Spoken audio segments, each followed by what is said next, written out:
Hi, HRN listeners. We're celebrating our 15th anniversary, and we have a really fun campaign and an ask for you. This 15th anniversary tour is aiming to bring you closer to unique food and music experiences in some of the most exciting cities in America.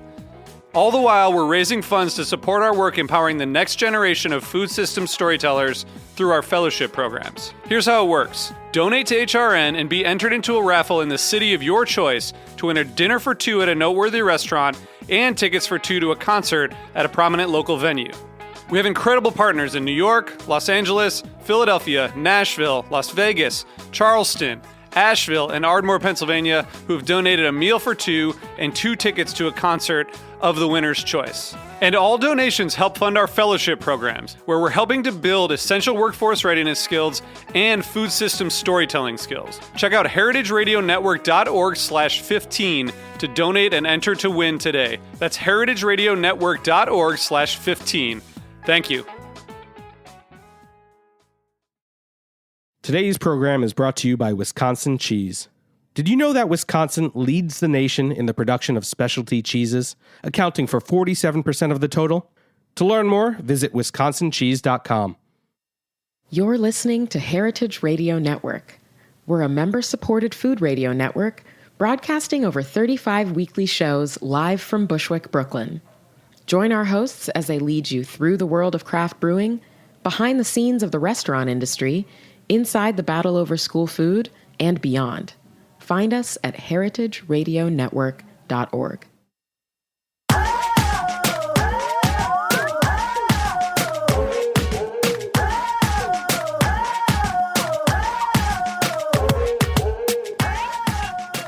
Hello, and welcome to A Hungry Society. I'm Portia Wilson, and this is a show where we talk about food, food media, and so much more. Today's guest is Chef Chris Cheung, a born and bred New Yorker who grew up in the heart of Chinatown on Mott Street and in Bensonhurst, Brooklyn. He is the current chef and owner of East Wind Snack Shop and Tansuo in Nashville. Chef Cheung studied at the New York Restaurant School and worked in fine dining kitchens like Jean-Georges. He was part of the opening team for Nobu Tribeca by Iron Chef Morimoto Masaharu. Chef Cheung has also worked in Shanghai, where he cooked banquets in the nearby farming and fishing villages. Chef Cheung, welcome to A Hungry Society. Well, thank you. Thank you for having me. This is so cool. Hanging out in the studios here right next to the Roberta's. Pretty awesome. Yeah, I'm so happy you're here, and I know you are very, very busy. Yeah, so I'm happy to be here, and really busy time because tomorrow is Chinese New Year. Mm-hmm. So Chinese New Year, I'm Chinese, and I'm also a Chinese chef. So I have two restaurants. One, like you said, it's East Wind, and we're located in Windsor Terrace in Brooklyn, and then I have another restaurant in Nashville, Tennessee, partners with Neat Chohan and the Morph Hospitality Group, and they are building a small empire down there, and they opened a Chinese restaurant. So Neat came and knocked on my door and said, "How'd you like to do that with me?" And I said, there was nothing else I would rather do than do that with you. So she took me down to Nashville, and we opened this great Chinese restaurant, and it's been open about a year now. And we're coming into our Chinese New Year celebration. So lots of things going on. A million things going on, I'm sure. Yeah. So can you talk more about the celebration and what if someone had never been to a celebration before, how would you describe it? Okay, so it's Chinese New Year celebration. If you've never been to one before, you have to brace yourself because it's not a quiet, reserved kind of thing. It is lots of dancing, lots of drums, lots of action, lots of craziness going on. But throughout it all, a mainstream theme throughout any Chinese New Year celebration is food. Mm-hmm. So lots of food going on, lots of food that's prepared specially for the New Year. Chinese New Year, put it this way, it's like many New Year celebrations. It's an aim to start clean and forget about what happened in the year past that may have not been the greatest things that have happened to you, and look towards the New Year as something as a chance to do something great. as far as the Chinese culture goes and Chinese people themselves, we are very superstitious, right? So it's all about luck. And we actually say to each other during Chinese New Year, "Gong hei fa choi," right? I don't know if you've ever heard that, but that's a common saying. Many people who don't know the meaning just kind of figure it as Happy New Year, right? But in the literal meaning, when they break down the words, it means kind of grab the luck out of the air. And so we do a lot of thinking about bringing good luck. We do a lot of gambling to kind of spur that on. And, the gambling is important.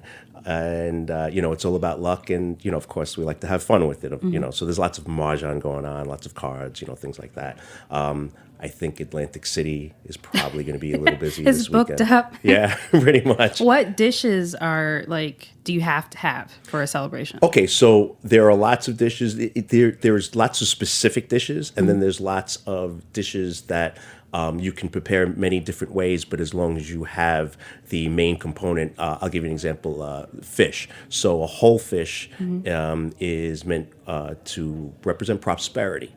And so having that whole fish, and I guess it goes back to, back in the day when you just didn't have to go to the market and buy a whole fish. You had to go and catch fish and, and then bring it home and then cook it. So the whole fish represents you're going to get you're going to do better in the next coming year.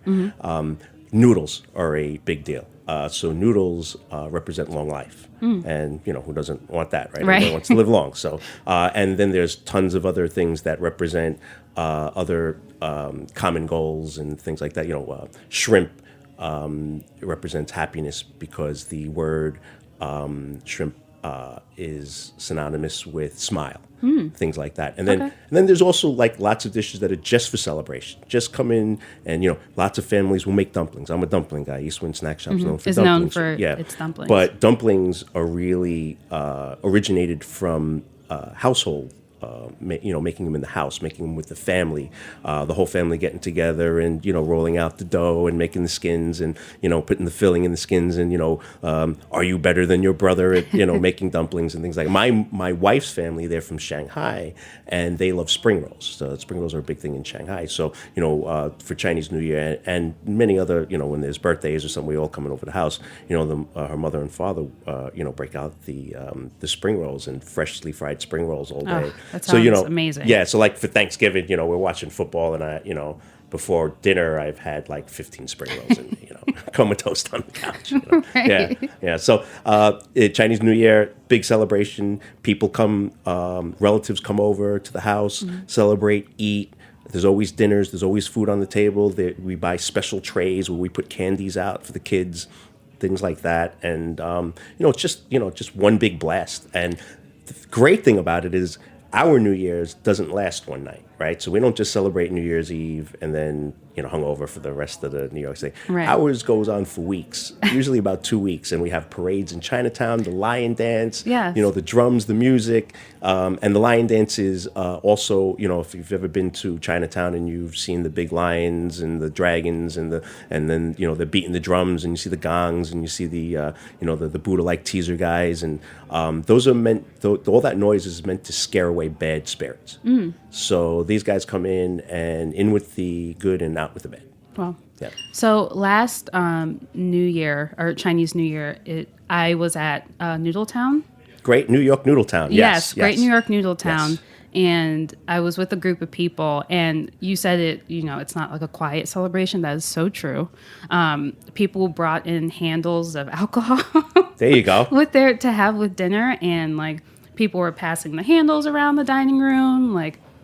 Some of the staff, took some shots. Nothing like New Year's, right? Yeah, shots for New Year's, yes. It was so much fun, and people had, it was Year of the Rooster. Yep. Yeah, so people had roosters on their tables that they brought in, or little trinkets. Yeah, so they have the, the animals are the Chinese zodiac. So that's, in the Western world, you have the Sagittarius and the Virgo.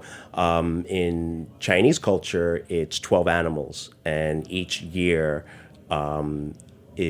has represented by an animal, and the cycle goes for 12. So every 12 years, it goes back to the first year, which is the dragon, and then each year an animal comes around. And the story behind that is each one of these animals were the first ones to come to Buddha in his time of need. Back in the day, right? So they were so important that they got a spot on the Chinese zodiac. Wow, that's Yeah. awesome. Yeah. And if you're, depending on what year you're born, then that's the animal attached to you, and you take on the characteristics of that animal. Yes. Yes. What is your animal? So I'm a monkey, and it's funny too because I think that's kind of rare in my house. It's me, my wife, and my son. We happen to all be three monkeys. So we got Wow. three monkeys in the house. It's kind of That's cool. very rare. Yeah, but we're also, the monkey characteristic is, mischievous and smart, but mischievous, and, and so all three of us together, sometimes it makes for an interesting household. It's pretty funny, I'm a rabbit, and My mother's a rabbit, yes. yeah, it's like fast moving or Yeah, so they something have, like that. they have certain characteristics that might not naturally be with the, the animal that you might think, and some that you do. So fast moving, but gentle and trustworthy and things like that. Things like the snake or the rat. They have signs of intelligence and things like that. So some people hate their sign because it's not the coolest animal that it could be Right. associated. But there's lots of good stuff that you can get from from each zodiac symbol. So speaking of Chinatown, you grew up on Mott Street and Bensonhurst, and in Bensonhurst in Brooklyn. Yep. And these are two neighborhoods that have changed Yes. so much over the past few decades. So Chinatown itself, I grew up on Mott Street. It's the Manhattan Chinatown, and I say that now because back in the day there was only one Chinatown. So when you said Chinatown, everybody knew where you meant, right? Now there's 3, 4, 5 Chinatowns in New York City. There's Flushing, there's 8th Avenue in Brooklyn, Sunset Park. There's little ones that are scattered. There's Avenue U in Brooklyn, and there's a couple others that are kind of scattered throughout the city. But the main one being in Manhattan, Mott Street, Pell Street, Bayard Street, Canal Street. That was the original, and it still remains a large Chinese community. Like I said, it's changed a lot, but it's still the same. Back in my day, it was mostly Cantonese and Toisan and Hong Kong immigrants. And these days, more of the north have come, and the Fujianese and Shanghainese and people from Beijing and Sichuan. And so the terrain of food options have changed a lot in Chinatown and Manhattan. For me personally, a lot of the restaurants that I loved, adored, worshipped have kind of closed, right? So what you have is a lot of the people who came in the early 1900s started up restaurants, and they followed the American dream, and they raised their kids, but the kids were raised now American. They went to college. They became doctors and lawyers and accountants and all sorts of other professional people, radio hosts like yourself. And when the fathers and mothers got old and couldn't run the restaurant anymore, there was nobody to pass the restaurant on to. The kids didn't want to come back. Well, most of them didn't want to come back. So they closed the restaurant, and now the new guard takes over. And so there's lots of new food and new options and new blood in Chinatown that are, I guess, setting the mark for what Chinatown will be in the next few years. And that's happening right now. That phase is happening right now in Chinatown, primarily in the Manhattan one. So if you want to see this happening, search old Chinatown, some of the old restaurants. I'll name some for you now. Yun Yun was a really great restaurant. Southwind was a great restaurant. Joy Luck was a great restaurant. And they were all mostly Toisan style restaurants. Toisan is a rural area outside of Canton or Guangdong, and was kind of more of the countryside kind of thing. But a lot of the people there came to America in that time, and the food has a certain aspects to it all on its own that we come to love in Chinatown, but it's hard to get anymore. And so a lot of those restaurants are now closing down or have been closed, and new people from different regions of China have come in and started to open So restaurants. speaking of that older generation of Chinese restaurants, I read that you decided to become a chef, or you realized that food was bigger than just food because there was a restaurant underneath your grandmother's apartment. So one of my early food memories, right? We as chefs, if you're a chef, you draw inspirations from memories you had as a kid eating food that if you were from China, obviously it'd be Chinese food. A lot of Italians have the same thing, from your parents, from your grandparents, and from the community.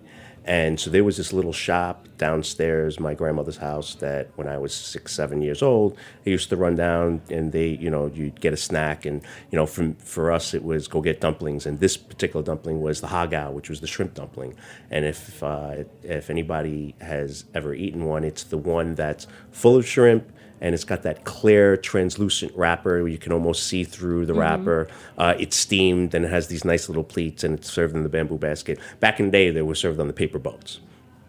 And they were the best dumplings I ever had to this day, and it's because it's filled in my memory of going down there, and I can still taste it. And it's like you kind of feel like you can still taste it, but it not quite. It's right there, and you kind Right. of remember it. Everybody has that, right? It's like just right on the tip of your tongue, and you still get that gush of memory and enjoyment and sentimentality running through your brain.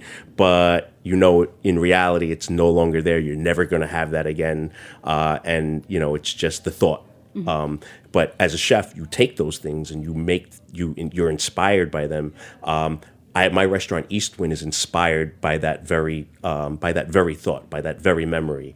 And back in those days, those little shops were all over Chinatown. Counter stools, limited menu, did lots of snacks, and served really the working community of Chinatown. Because if you lived in Chinatown, chances are you worked in Chinatown, and you worked really hard. 12, 15, 16 hours a day for pennies, just to work hard and feed your family and pay the rent and live that life and build that American dream and try to save some money so kid can go to college. But you worked really hard. So, if you're poor and you work really hard and you're inside a closed community, there aren't many pleasures in life, but food happens to be one of them, and good food usually is around. And in those little shops, in those little counter spaces, they worked lots of magic. And so when I opened Eastwind in Brooklyn, I was inspired to do the very same thing. And the menu, the layout, and the whole kind of essence of the place, it follows that. Speaking of working hard, I know your mom worked as a seamstress, right? Yes. So we were dirt poor. She worked as a seamstress. She worked in a couple of offices. But yeah, so work wherever you can get it. But in Chinatown, if you needed work quick, chances are you found yourself in the garment industry, the sweatshops they used to call them. Oh wow. Yeah. What did she do there? So, everything from stitching fabric to sewing on buttons, and basically, they'd pay you like a penny a button, So you'd have, so you'd work 12 to 15 hours for, $50 a day or something like that, and that put food on the table. So, I grew up eating off of how many buttons my mother could sew on clothes, Wow. Yeah.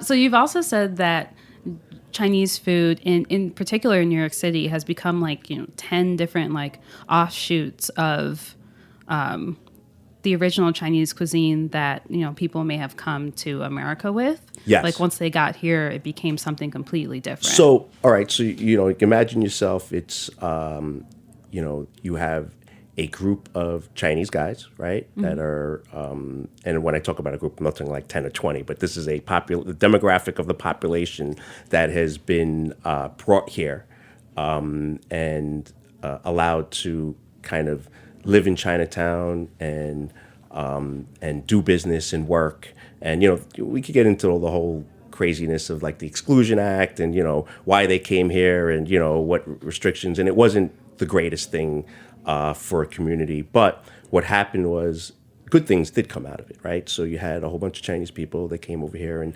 they introduced their cuisine. to America. And again, we can go into some of the bad stuff, how there was some backlash, and people would, basically, if you were here before and you had restaurants and you had businesses, and now the Chinese are coming in, you have to share your piece of the pie. Nobody's going to like that. I understand that, right? Who's going to like that? But you can't stop that, and it came, and so you have this one style of cuisine, but the Chinese people also knew that.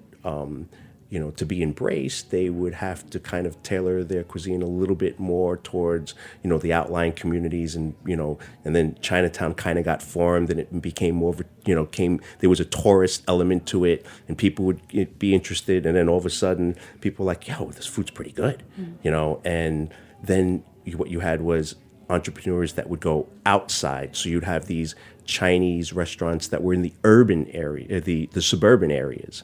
And, those were way more tailored to the American palate than what you would get in Chinatown. You'd have some of the same foods, but in Chinatown, you'd have lots of different things from the menu that were tailored just for the Chinese working community, things that they know that they would like.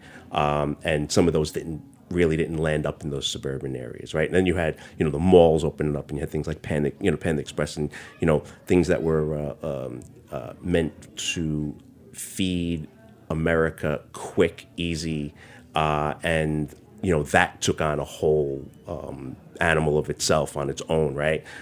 Because as a chef, you don't think about cooking for convenience and things like that, but as a working parent, I understand how sometimes you gotta make that call for takeout. There's just no there's no going past that. You have to. We all live in America. We all know how that is.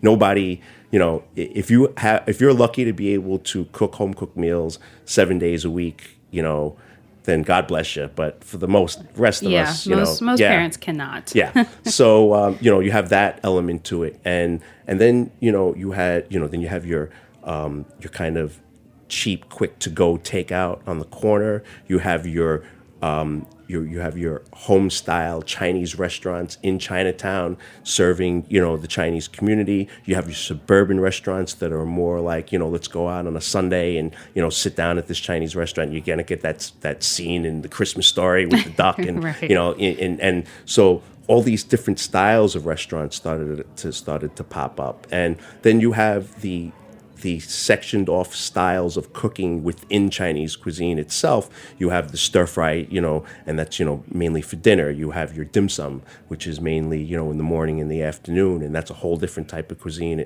on its own. You have your barbecue places, and you'll see that with the ducks hanging, in the window with the meats on the hooks and things like that. And so everybody has their favorites, and there was more than enough to go around as far as trying different things, and it made it very, very exciting.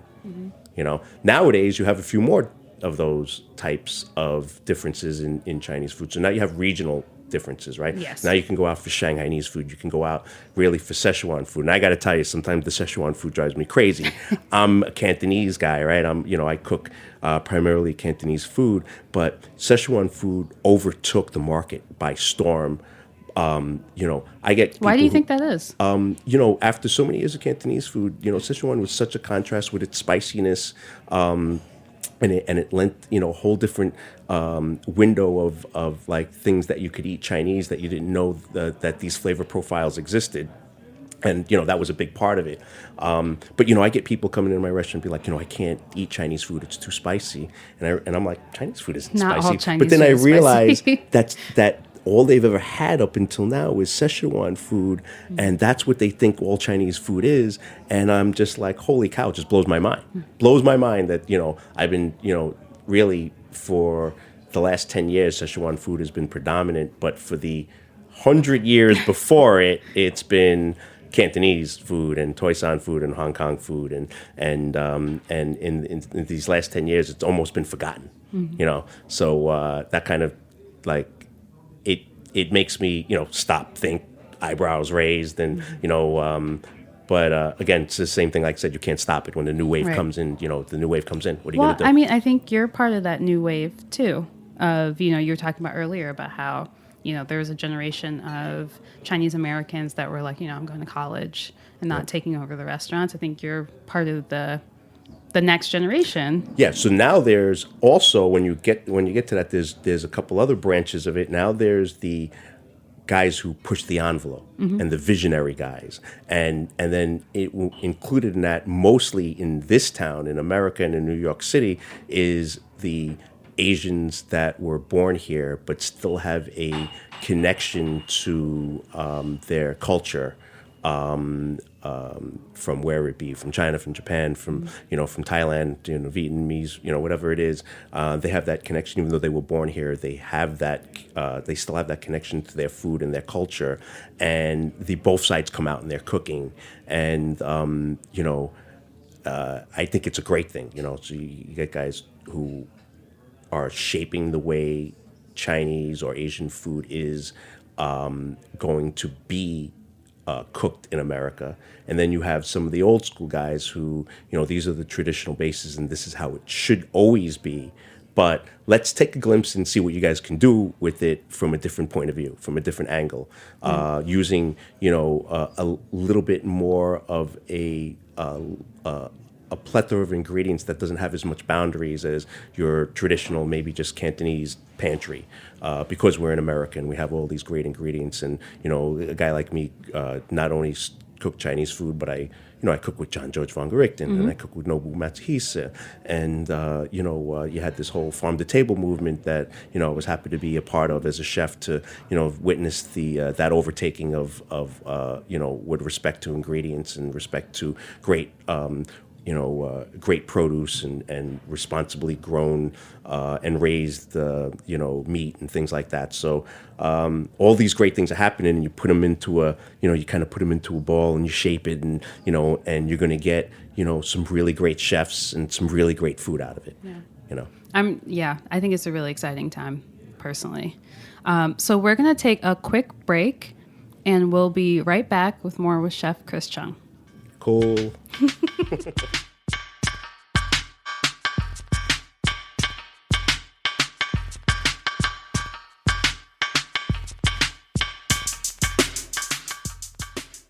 Today's program was brought to you by Wisconsin Cheese. What do you think of when you hear Wisconsin cheese? For me, I think cheese curds. Delicious, fresh, and squeaky cheese curds. Or deep-fried cheese curds. Cheese curds literally any way, anytime, any place. I think about Andy Hatch and Uplands Cheese, the farmstead cheese company behind Pleasant Ridge Reserve. I think of delicious, stinky Limburger and its long, storied history. I think of Dunbarton Blue, made by master cheesemaker Chris Raleigh. I think of Ross Grand Cru Surchoix, which was named 2016's World Championship cheese, and Sartori's Black Pepper Bella Vitano, the 2017 U.S. Championship cheese. Wisconsin produces the world's best cheese, with lush grasslands and a glacial water supply that produce the very best milk. Fourth-generation cheesemakers combine old-world tradition with new ideas and the highest standards to make innovative cheeses that win more awards than any other state or country. To learn more, visit wisconsincheese.com.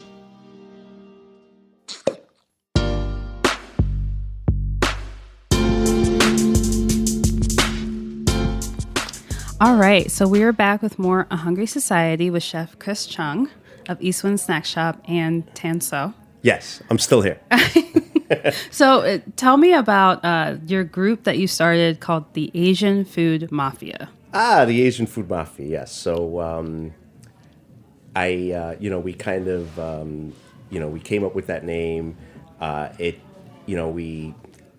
I say? Okay, so it's a bunch of chefs, right? And, I was just had opened Eastwind Snack Shop, and I knew a few of these guys from beforehand, but a lot of people kind of came and, wanted to check me out and say hello. And, I kind of seen how, nice and cool, and beyond really just the base of networking, they really kind of wanted to reach out and let me know that they supported, the ongoing movement of Asian food, Chinese food, whatever have you.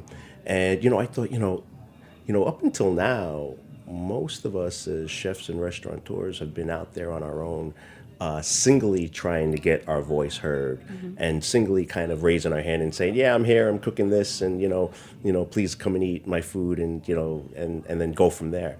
And I thought, especially within the Asian community, it'd be probably a stronger voice to band together and try to make some things happen. And so, first, I asked a few of these guys, and then some people came and wanted to be a part of it. First you got to want to be, a part of it. You want to be a part of a group, right? And Duran Wong from Northern Tiger and Lotus and Cleaver has been in the business for a very, very long time. Very respected guy. He came and he joined our group. Medwin Pang from Hunger Pang. Really hip, cool restaurant on Church Avenue in Ditmas Park, not too far away from East Wind. He came and, and then at the same time I opened, Bricolage opened, which was a Vietnamese gastropub owned by Ed and Lynn Lynn. And they received a lot of press, and, I went to, go eat there, and food was phenomenal, and so we kind of became friends, and we're all kind of the same age, and we're all kind of the we all own our own Asian restaurants. I met Chef Bao Bao on the set of Knife Fight, and she was really, really cool, and so she became part of the group as well. And then a few others. What we would do is, at first it was, let's go have dinner, let's all eat, drink, vent about our problems at the restaurant, vent about the New York City restaurant industry in general, and and how tough it is to operate and be a part of this thing, and go strong. And then that kind of morphed into, let's try to do some events, and we did some charity events, and we did some panel discussions, and then it turned into a big thing. And then other chefs really thought it was such a cool thing, and they wanted to join a board. So it started to be a growing membership. The only thing that you need to have to become part of our group is a willingness to be part of us, and to be involved in Asian food in some way. And so it turns out we want to do some things for the community. We want to get our voice heard. It's nice, and another benefit was it's nice to have that self-promotion as a group, and so we do some events as well, and each step is another step towards doing some good for us, for the restaurant community, and for Asian food in general. And we want to kind of shape the way Asian food is either perceived and cooked at the same time in our own small way. And we're doing a James Beard dinner in a couple of weeks, so that's really cool. So we're looking at that as a very nice step, and for our group in general to kind of say, hey, this is what we're about. But you really can't grasp what we're about until you eat the food, because what we're mainly about is cooking, and what we're mainly about is telling our story through how we cook our food, how we relate to the country of origin that we are trying to represent, and also trying to do it in one of the toughest places to do it, in New York City. Right. Yep. Speaking of restaurants, do you have any favorite restaurants at the moment that you love to go to? So we just, as part of Asian Food Mafia, we go out. Originally we started to eat at each other's places and enjoy our own food, and then obviously after we ran out of going to each other's places, we started to go to other people's restaurants. Branch out. Yeah, we kids just can't go to each other's places and just sit there and, we want to, it's New York, right? We want to go out and eat. I mean, who wouldn't want to do that? Right. And, the best time to go out and eat is with a lot of people, a lot of friends, and, you have a few drinks and you let off a little steam and you eat good and, enjoy yourself, right? And plus we're all chefs, so we get treated pretty well wherever we go, right? Yeah. So, that's kind of fun too. That's always nice. I got a little smirk. You can't see this on the radio, but it's Yes. definitely a smirk. It's a big smile. Yes. Yeah, you get treated really well when you go out. Yeah. definitely, one of the perks that you kind of, you try to be humble about, but, when you're there, a few extra courses, chef comes out to say hello, people, generally concerned on, how the meal's going and, the wine's flowing. It's good. It's good. It's a good thing. Taken It's a care good of. thing. Yeah, it's a very, very good thing. We had an epic meal at Hanoi House. Hanoi House was really, really cool. So I really enjoyed that. Like I said, the newcomers and the guys that are getting a lot of attention right now. It's really good to go to these places and see that it's well deserved. So, my hat's off to that restaurant. Really, really cool. Let's see. There's. I want to talk about some restaurants that have. I haven't particularly gone to, but it's kind of like a conundrum. Da Dong is the one that's the big news these days. Yeah, they've gotten a lot of press. And they've gotten a lot of press, but they've also gotten a lot of bad reviews from critics and from, I guess, user reviews. Yelp and things like that. And at first, sometimes you think, okay, a guy like that comes over to New York, and he's getting a lot of backlash for what he's done. Sometimes you want to. As a Chinese guy, you want to fall back on, well, it's got to be a cultural difference. They got to be wrong, and then, you read a lot of, you kind of search it and you kind of research it because you really want to know what the hell is going on. Why isn't a guy like that that's revered across the world isn't doing so well in New York? And, with the investment, the millions of dollars that they put in a space like that, you don't want to go wrong, right? You want to be celebrated when you come over. And he's not particularly being that way. So, you think it's a cultural thing, but then you read and you see a lot of Chinese people that are knocking it because they didn't have a great... So is that the next spot that the Asian food mafia is going to go to and check out? Yeah, we want to, but again, it's funny, right? So... It's also, like, expensive. Well, that's... Yeah, so, in New York, you learn to kind of, when you're going out, it's an investment, and you don't want to invest in something that's going to turn out to be bad. Right. And as much as my heart is attached to Chinese cuisine, and my loyalty stands with where a Chinese guy like that wants to come over, and I'm fully supportive. I'm still on the bubble on whether I want to pay $200 for a dinner that I might not like. Right. So. Yeah, so all I can say is we're thinking about it.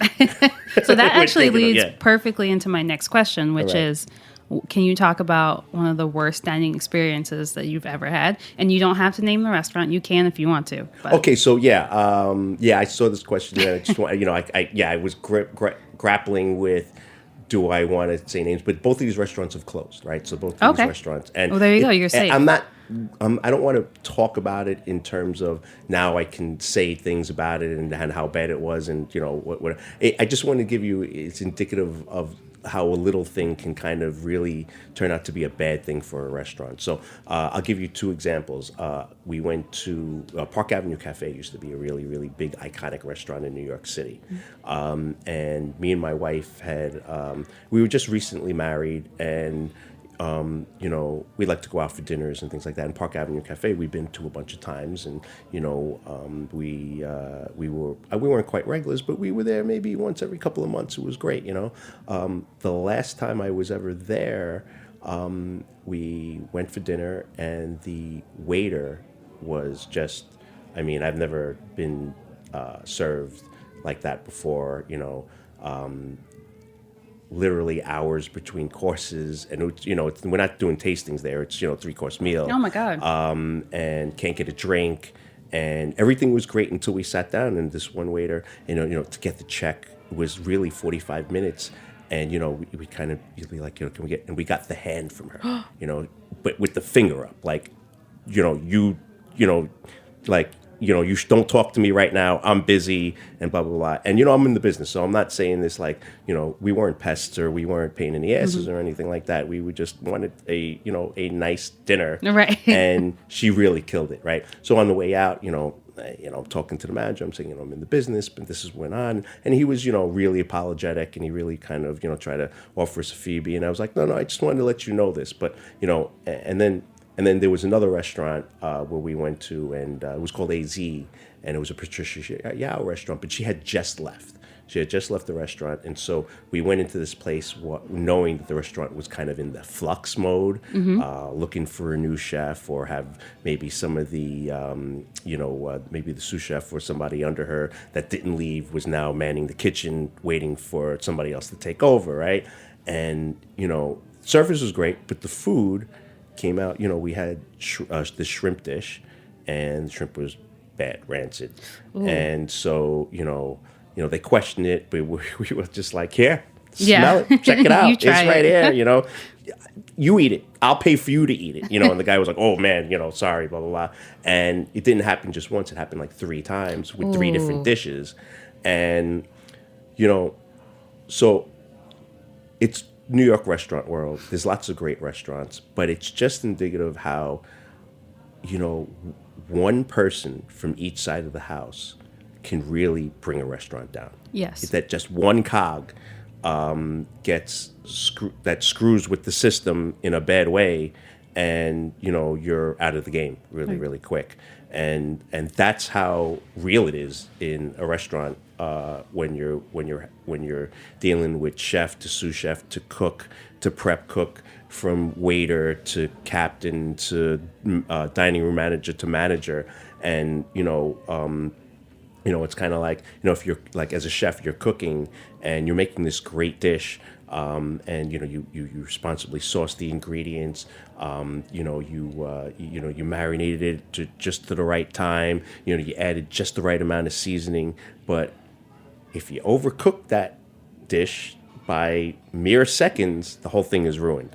And it's the same delicate balance, fine line that you walk in any ambitious restaurant. I feel like the front of the house thing is so important, because I ask every guest that, and I would say 85% of the time, their worst experience is always due to service. So, with the service thing, it's very complicated thing, because you're coming out to have a good time. And, if you read Yelp reviews, right? You read Yelp reviews, right? If you can break down most Yelp reviews by the first paragraph where they say, well, we waited 20 minutes more than we thought we were going to, and we didn't get we got a bad attitude from the hostess, right? All the stuff that comes below it is almost arbitrary. You can say, you can kind of read into it and say, well, they really didn't understand that, or, that really wasn't something that you should really harp on, or things like that. But it all came from the first bad move. They let you know, yeah. Yeah, and then it goes downhill from there. and let's face it, we've all been there. Right? We've all been there. Oh yeah, we've all been there. Yeah. So it's very disappointing. And then these days, a lot of times you go out to eat. Again, it's you're spending good money, and to go out and spend that type of money and then come back disappointed sucks. Right. Just sucks. It really, really does. Yeah. So my last question for you: if you could have your last meal in a restaurant, where would it be, and who is invited? Wow. Okay, so that's a tough question, because I don't think, as a chef and a restaurant guy, I can hold myself to one restaurant. I'd have to like invent for that question the quintessential restaurant that serves you all of your favorite dishes. Well, you can. The Joe this Beef is all Double Down is getting sent over. Prince's Fried Chicken in Nashville is getting sent over. Roberta's Pizza is coming my way. Yeah. The pan fried flounder at Hop Key is coming my way. All of those dim sum. Tim Owan. Is getting ordered, and then I'm having not just one meal, but I'm having breakfast, lunch, and dinner as my last wish, and we can go. So it's an all-day restaurant. Yeah, it's an all-day, free-flowing. If I'm going to go out, I'm going to go out with a bang, and yes, I'm gonna. It'll be not just put me out of my misery. It'll be a extended food coma, but a happy. What does the restaurant actually look like though inside? Like, is it like super modern and sleek? Is it comfortable? Is it like, what dining room would you want all of these foods in? It's some good music, a comfortable booth, and a nice, smooth, large table. Yeah. Who gets to eat with you at this? Oh, well, this meal? let's see. Okay, so I'm not, I'm not going to keep this all to myself. I got to invite, family, of course, right? So, the wife, my son, my mom, definitely, you guys got to come over. My aunt, my uncle, who actually helped me out through my career, so we're going to give shout outs to all of those people and thanks. And Asian Food Mafia is coming. Yeah. All my boys from Chinatown that I grew up and hung out with. And then, maybe some chefs that I revered and some people that I love to eat. I was on the Anthony Bourdain show, right? And I hung out with him, and where people ask me, was that was that TV thing, hard to do, whatever. I was like, you sit with Anthony Bourdain, you talk about food, and you drink shots. There's no easier TV than that, and he's just the coolest dude. So, he'd have to come in and sit. I'm an old school sports fan, so we'd probably have to get Derek Jeter to come over, and maybe the new guy Aaron Judge to come over. This is quite a guest list here. Yeah. And this so is I told you I'm going to be pretty generous. Everyone's coming for the whole day, or is it they're coming for you come in and you eat and you stay as long as you want, and when you want to leave, then shake hands and catch you later, man. What are you drinking with this food? Oh, so Johnny Walker Blue Label and water. That's it. Yeah. And water. Yeah, that's it. You need to stay hydrated. Other than that, sure, that's about it. That's awesome. That I would love to see the breakdown by what you want for breakfast, for lunch, for dinner. We'd have snacks. some dim sum for breakfast, right? And then for lunch, Roberta's Pizza, right? Then maybe for dinner, maybe we'd send over for the Minetta Tavern Black Label Burger, and we'll get a whole plate of some of that great Wisconsin cheese. Right. So shout out to the sponsor. Sponsor, of course. But it is the best cheese in the world, right? So if you're going to eat it, that's where you're going to go. Right. Yeah, sure. And we'll just sit and eat and have a great time. What the hell, right? Nice. That's a great way to go out. Yeah, and that's exactly what Chinese New Year dinner is like. Yeah. Full circle. I like it. Yep. Well, thank you so much for coming on the show. Oh, I feel like thanks. I could talk to you about food for hours. We go on for days. Yeah. And thank you so much for listening. I'll catch you next time on The Hungry Society. Gong hei fa choi. Happy New Year.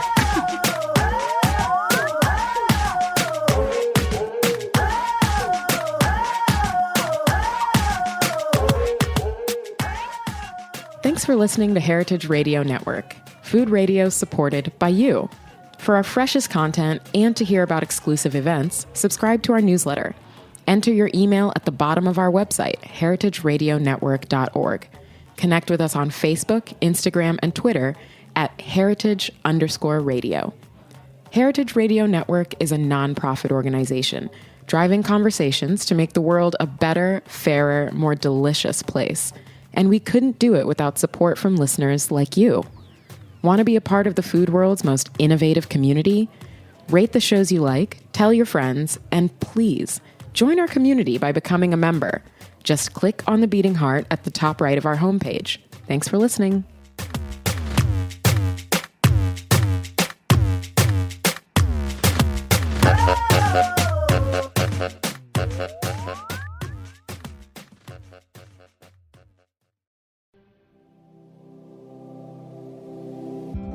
Hey there, I'm Lee Ullman here with some big news from the National Young Farmers Coalition. We're partnering with Heritage Radio Network on a special season of The Farm Report. It's all about what's happening with the Farm Bill and how it impacts farmers and eaters. I am growing diversified vegetables on land that's been in our family for 150 years. And so with the pandemic, gentrification, property values going up, we had to sell the land and we lost it. Join us as we uncover the untold stories behind this massive piece of legislation that shapes how we grow our food, what we eat, and so much more. The problems we have had, those are things that come from earlier Farm Bill and USDA policy, right? Like Earl Butts, get big or get out. You know, it's my responsibility to know not only what I'm eating, but then like how that all came to be, and realize like, wow, like this piece of legislation, all this money, like it's technically something that I support as a taxpayer. While Congress debates the next farm bill, this is not just an invitation to listen. It's a call to action. Be part of the conversation. Subscribe to the Farm Report on Heritage Radio Network, wherever you listen to podcasts.